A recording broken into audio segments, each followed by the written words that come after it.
हरियाणा कांग्रेस के सीट बंटवारे में भूपेंद्र हुड्डा का दबदबा। कुमारी शैलजा और सुरजेवाला की नहीं चली कोई चाल। हरियाणा में जबरदस्त और रोमांचक हुआ सियासी खेल। नमस्कार दोस्तों, मैं हूं आपके साथ हर्ष भारद्वाज। कांग्रेस ने हरियाणा विधानसभा चुनाव में 89 सीटों पर चुनाव लड़ने का ऐलान किया, जबकि कांग्रेस ने एक सीट सीपीएम को दी है। पार्टी ने विधानसभा चुनाव में अपने सभी मौजूदा विधायकों को टिकट दिया, यानी कि एक भी सिटिंग विधायक का टिकट नहीं कटा। जहां तक टिकट बंटवारे का सवाल है तो इसमें पूर्व सीएम भूपेंद्र हुड्डा का वन मैन शो नजर आया। वैसे ये तो पहले ही साफ हो गया था कि टिकट बंटवारे में हुड्डा कैंप का दबदबा रहेगा, क्योंकि हुड्डा ने बिना टिकट मिले पलवल सीट से अपने समधी करण दलाल और हिसार के सांसद जयप्रकाश जेपी के बेटे विकास सहारण का कलाश से नॉमिनेशन फाइल करवा दिया था। हरियाणा चुनाव के लिए कांग्रेस ने कल देर रात 2 लिस्ट में 45 उम्मीदवारों का ऐलान किया। इन 45 प्रत्याशियों में से 38 उम्मीदवार हुड्डा के करीबी बताए जा रहे हैं। वहीं 2019 के मुकाबले जिन 34 सीटों पर चेहरे बदले गए हैं, उनमें भी 33 हुड्डा खेमे के ही हैं।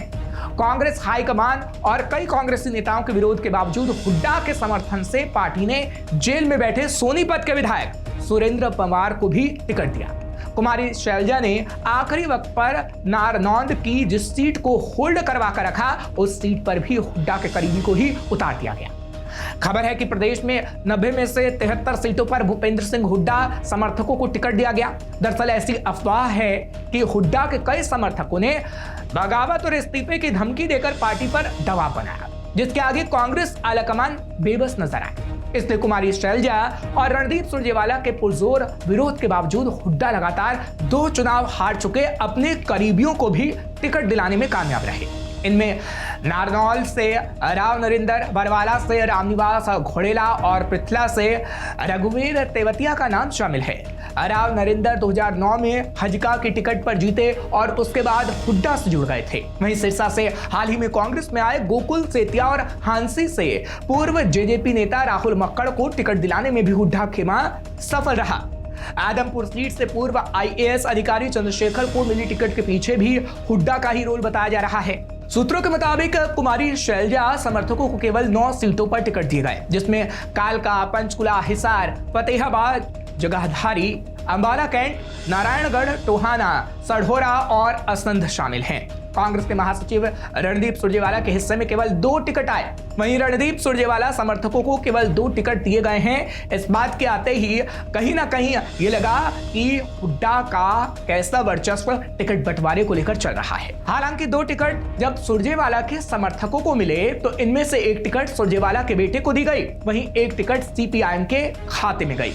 वहीं लोकसभा सांसद कुमारी शैलजा और राज्यसभा सांसद रणदीप सिंह सुरजेवाला को पार्टी ने विधानसभा चुनाव में टिकट नहीं दिया। वैसे ही दोनों नेता भी हुड्डा की तरह खुद को मुख्यमंत्री पद के दावेदार बता रहे हैं। शैलजा और सुरजेवाला दोनों ही असेंबली टिकट चाह रहे थे, इसलिए कांग्रेस में अपने अपने करीबियों और भरोसेमंद चेहरों को टिकट दिलाने की खींचतान भी चल रही थी और इस वक्त भी खींचतान जारी है। हालांकि कांग्रेस पार्टी की तरफ से क्लियर कहा गया है कि सीएम बनने के लिए चुनाव लड़ना जरूरी नहीं है। वैसे कांग्रेस की ज्यादातर सीटें उन्हीं उम्मीदवार को दी गई हैं जो सर्वे से निकल कर आई हैं। सूत्रों के हवाले से खबर यह भी है कि 4 से 5 सीटों पर हुड्डा भी अपने पसंदीदा कैंडिडेट को टिकट नहीं दिला पाए, क्योंकि उनका नाम पसंदीदा कैंडिडेट के तौर पर सर्वे में नहीं आ रहा था। कांग्रेस ने जाट पॉलिटिक्स पर पूरा फोकस किया है। कांग्रेस ने 12 सितंबर की रात जारी की 45 उम्मीदवारों की लिस्ट में सबसे ज्यादा 13 चेहरे जाट बिरादरी के उतारे।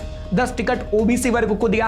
अकेले हिसार जिले में ही ओबीसी वर्ग को 3 सीटें दी गई। कांग्रेस ने अपनी तीसरी और चौथी लिस्ट में कुल 7 एससी नेताओं को टिकट दिए हैं।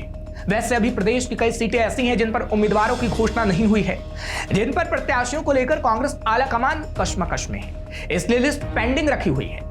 खैर ये भी जल्द साफ हो जाएगा कि बची हुई विधानसभा सीटों पर किस दिग्गज नेताओं के करीबियों को मौका मिलेगा।